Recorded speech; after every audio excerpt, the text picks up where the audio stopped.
Tales with Gigi presents Rapunzel.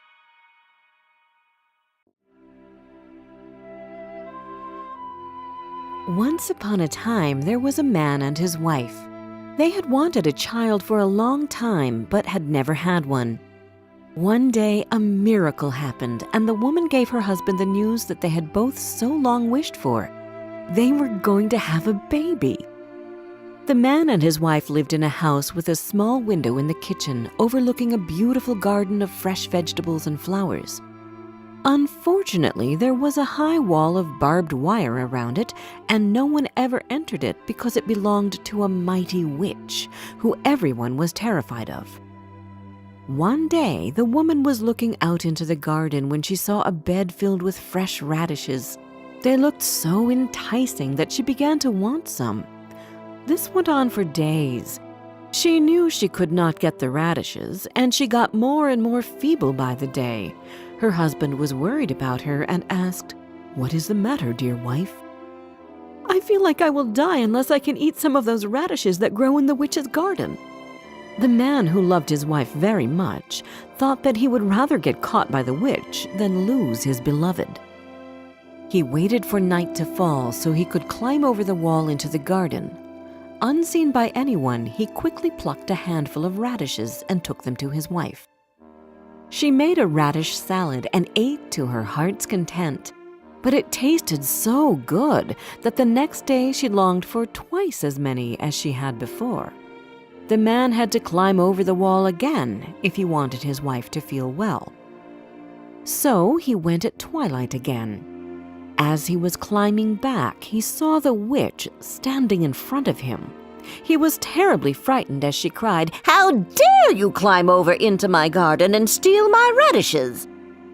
"Please don't judge me too hard," he answered. "I did it for my wife. She saw your radishes out of the window and started longing for them so badly that she would have died if she could not have had some to eat." Then the witch said, "If this is the truth, you may have as many radishes as you like, on one condition.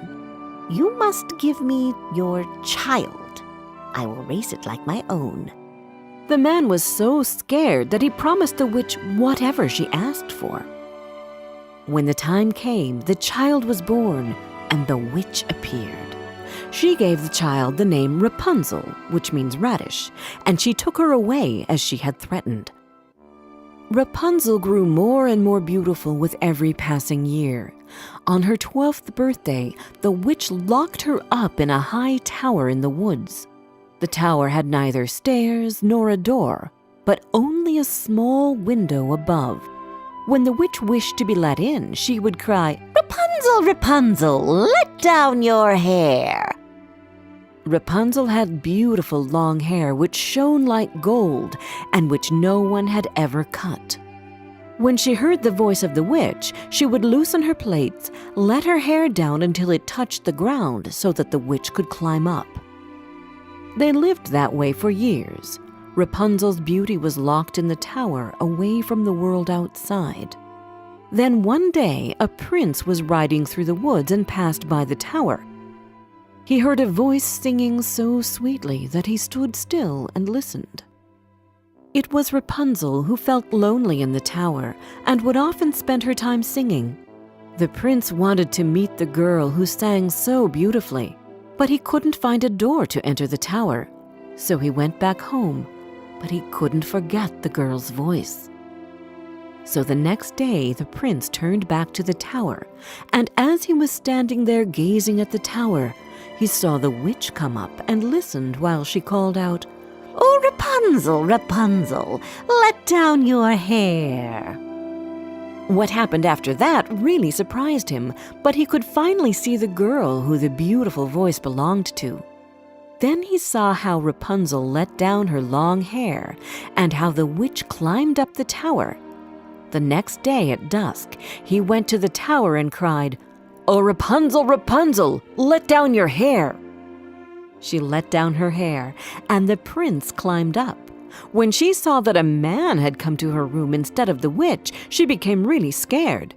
But the prince began speaking so kindly and told her how her singing had entered into his heart and how he could have no peace until he had seen her. Rapunzel forgot her terror, and when he asked her to be his wife, she thought to herself that he was young and handsome, and that she liked him much better than she liked the witch. She put her hand into his and agreed to leave the tower with him. She said, "I would go with you, but I don't know how to get out. When you come, bring a rope each time, and I will make a ladder. When it is ready, I will climb down from the tower, and you shall take me away on your horse." They agreed that he should come to her every evening as the old woman came in the daytime. So the witch knew nothing of all this until one day Rapunzel said to her, "Mother Gothel, how is it possible that you climb up here so slowly, and the prince climbs up in a moment?" "What is this I hear?"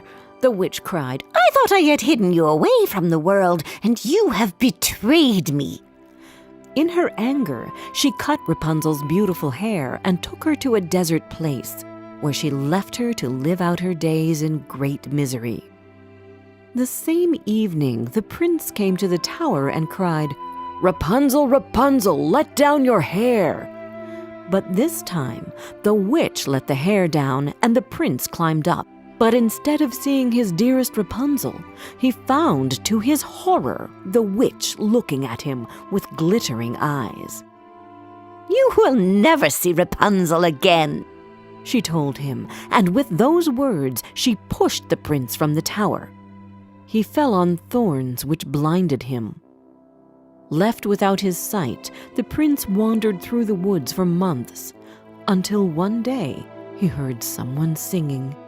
He didn't know where he was, nor could he see where she was, but he was sure that this was his darling Rapunzel singing. He followed the voice to come to his beloved Rapunzel. When she saw him, Rapunzel dropped the buckets of water which she was holding, and they fell into each other's arms and cried, happy to be together after such a long time. One of Rapunzel's tears fell on his skin, and in that moment a miracle happened. The prince could see again. "What happened to your hair?" he asked, and touched her hair. But before Rapunzel could even answer him, another magic happened, and her hair grew back, long and shining as it had always been. Then the prince took her to his kingdom, where he was received with great joy, and there they lived long and happily.